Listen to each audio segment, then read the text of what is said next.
We listen, we don't judge. We listen with no judgment. Indaba ka-Anonymous osibhalele namhlanje ifundeka kanje. Umama wami ongizalayo wathi kumyeni wakhe ngiyingane kadadewabo. Ngiyabingelela kuwe dadewethu nakumphakathi wala ekhaya. Ngikhuliswe ugogo ozala umama.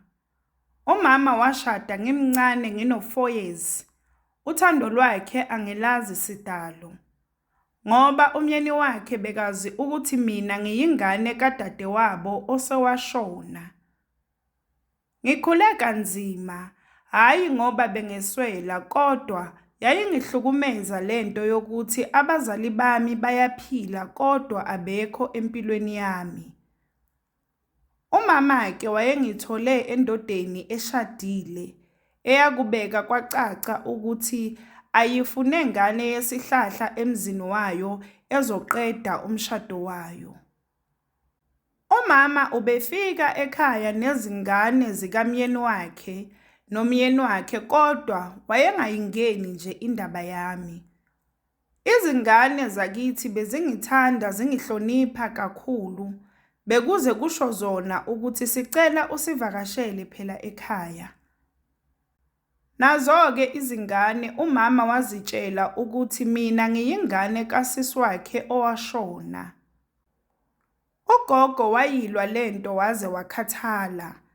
Ubemutshela umama ukuthi musa ukuphika ingane, inikeze uthando ike ivakashe nje nakwakho. Umyeni kamama bekungumuntu onomoya omuhle. Ngisho efikile ekhaya ubengithanda eze esho kugogo ukuthi akazi yini inkinga kamama, yena wayethi akangithathe ngiyohlala nabo. Ngoba phela ngiyingane kadadewabo ongasekho, kufana nokuthi ngiyingane yakhe umama. Kuphi khona ngoba umama wayekubeka kucace ukuthi akangidingi laphana ngoba ngizommoshela umshado wakhe.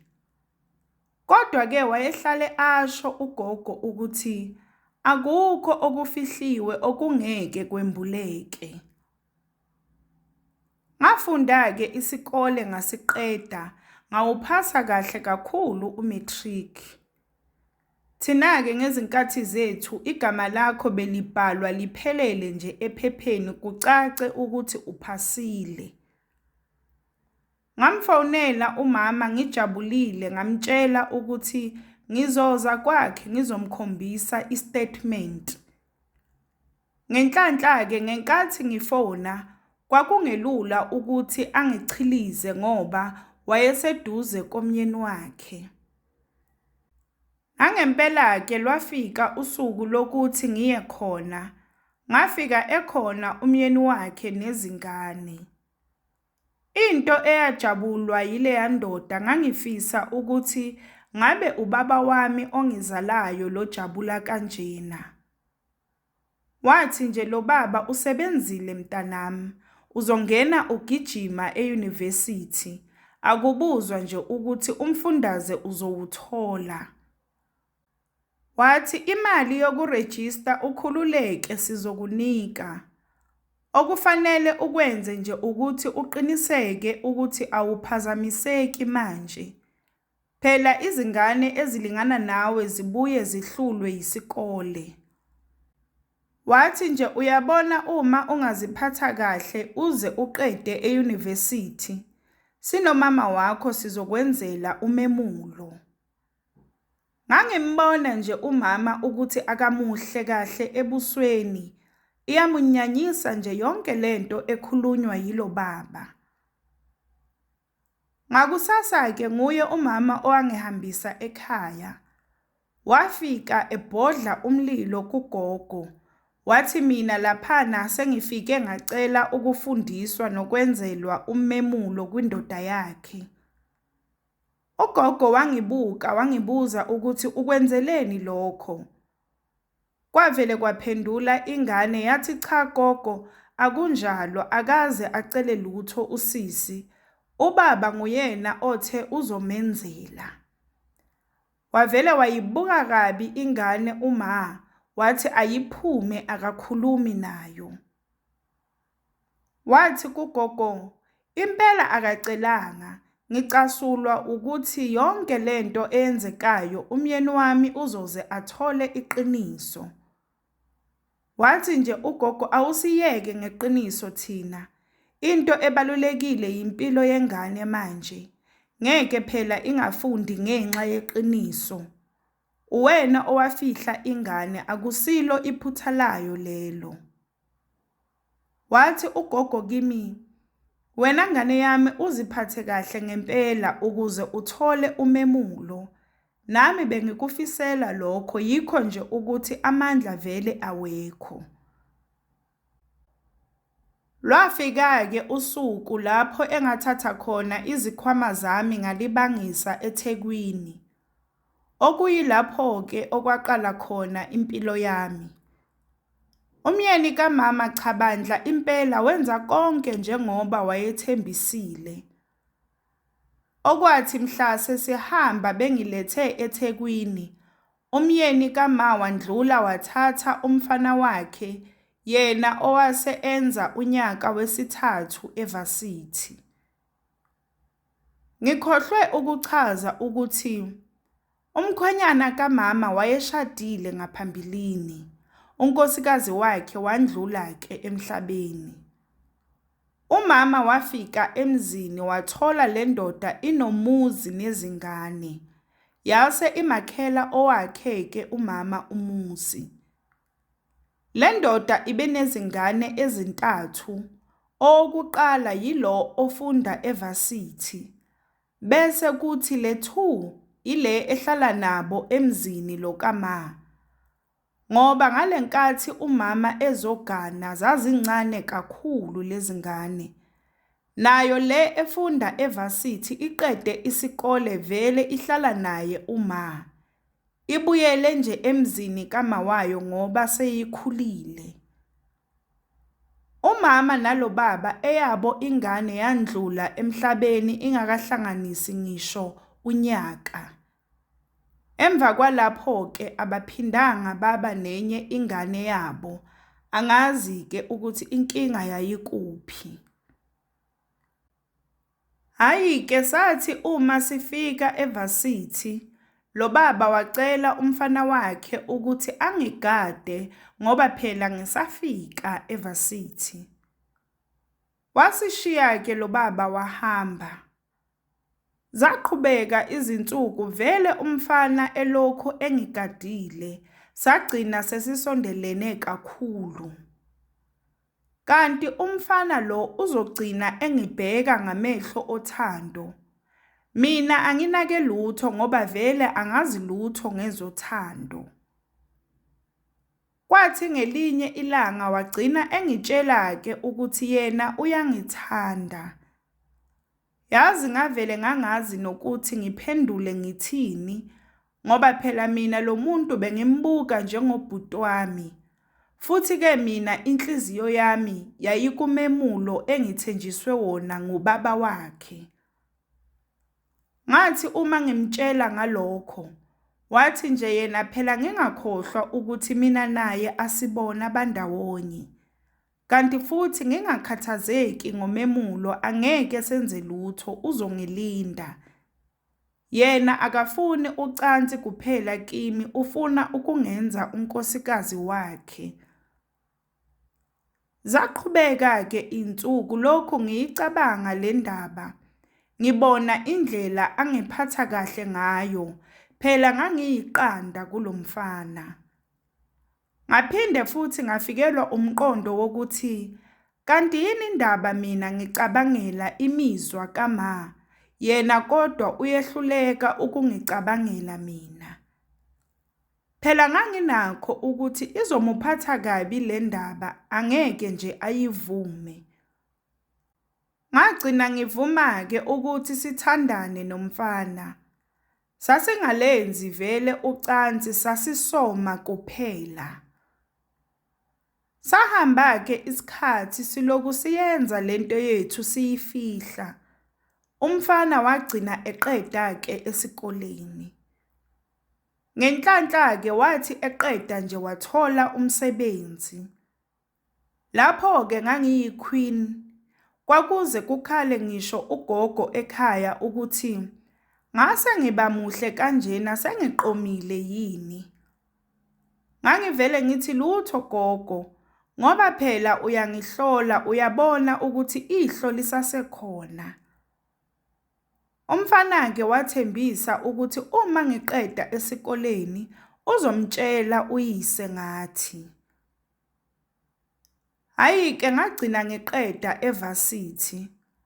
Okwathi mhla ngigrada kwakukhona umyeni kama nogogo kanye naye umfana. Babengenzele okusamcimbanyana wokubungaza ekhaya labo. Umfana wavele wangicela umshado phambi kwabo bonke. Umama wacishe waquleka, wayebila straight, esho khona ukuthi umsangano wani lona esiwenzayo. Sake sayibonaphi ingane eGhana nonina. Wathi umyeni wakhe, hayi phela mama, angithi ingane kasisi wakho lena. Akukho okubi labantwana abakwenzile lana. Waphela umcimbi sekukubi nje impela. Umama nguyena owasihambisa ekhaya sinogogo. Sihamba nje landleleni akekho okhulumisa omunye. Safika ekhaya ebila. Wangibuza ukuthi doti muni lengiwenzayo. Ngathi yini mhlambe errong engiyenzile. Ngiyingane yakho yini konje. Hayi ngempela wabona ukuthi angisenasikhathi somsangano wakhe. Ungiphike iminyaka mase ngizitholela owami umendo. Into naye owayifuna waze waphika ingane yakhe sekuyinkinga manje. Ugogo nje wathi yena akazingeni singamfaki kule mpicabadala yethu. Mina nje angenze okuthandwa yinhliziyo yami. Kanti ubila nje usayobhokela umyeni wakhe ukuthi akatshele umfana wakhe ukuthi ayiphele lento yethu. Wathi nje umyeni wakhe lezi ngane zizoshada kumnyama kubomvu. Yilapho-ke la kwaqala khona izinkinga emshadweni wabo. Kwacaca ukuthi liyamshonela manje iqiniso kumele liphume. Nomfana naye wathi angijiki, wathumela incwadi ekhaya. Lwafika usuku lomemulo. Ngicela ukunitshela ukuthi umfana wafike wazishaya zonke ziphelele ngalo lolo suku. Kwacaca-ke ukuthi ngizokwemula ngiphinde ngikhehle. Umama kwakuthi akafe, wahamba ekhaya umcimbi ungaphelile. Ngakusasa umyeni wakhe wathumela umfana wakhe okungumyeni wami ukuthi akasilande sinogogo ngoba unenkinga endlini. Umama akasalawuleki manje, ukuthula akusekho, uyalwa ngendaba yokugana kwami. Safika-ke umyeni kamama wachazela ugogo ukuthi yena akayiboni inkinga ngokuganana kwethu ngoba asihlobene. Wathi ugogo vele kunjalo. Wathi uma uthi kunjalo ini ma? Waqhubeka wathi kanti akuyona ingane yami lena. Wathi umyeni wakhe yebo, ingane kadadewenu angithi. Wavele wasikhihla isililo uma. Into eyayishaya uma kakhulu wayengazi noma ngimtshelile yini umfana iqiniso noma cha. Wabuza-ke umyeni wakhe ukuthi kwenze njani manje wase ukhala ngathi khona oshonile. Wabona vele uma ukuthi limshonele akakhulume iqiniso. Wavele wathi, "Ngiyaxolisa myeni wami, ngangibona ukuthi angeke ungishade uma ngiveza ingane." Umyeni wakhe wavele wabuka ugogo. Ugogo wathi, "Ey, ungabuki mina mkhwenyana. Kudala ngimkhuza ngalento. Ngasho ngathi iyovela ngelinye ilanga." Wathi umama, "Angeke ngigane kwakhe." Yathi indoda, "Cha, umuntu okufanele aphume lana uwena. Uqinisile vele angeke nigane nobabili lana." Umyeni kamama wasithatha khona lapho isinqumo wathi akafuni nokuthi aphinde asondele emzini wakhe. Waphindela emuva nogogo uma ngasala mina. Sagcina sishadile-ke nomyeni wami.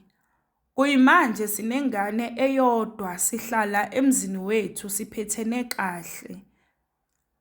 Umama wagcina ephazamisekile ekhanda esehamba ehlala.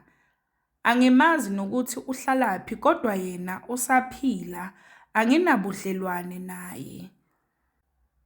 Bafazi, yekelani ukufihla izingane zenu mase nibona amadoda. We listen, we don't judge. We listen with no judgment. Sacela ushele ukuthi ucabangani ngendaba ka-Anonymous osibhalele namhlanje lapha ku-comment section. Sacela ungakhohlwa ukulike, ushare, usubscribe. Ungakhohlwa ukuthi ukusubscribe it's for free, awubhadali lutho, it's for free.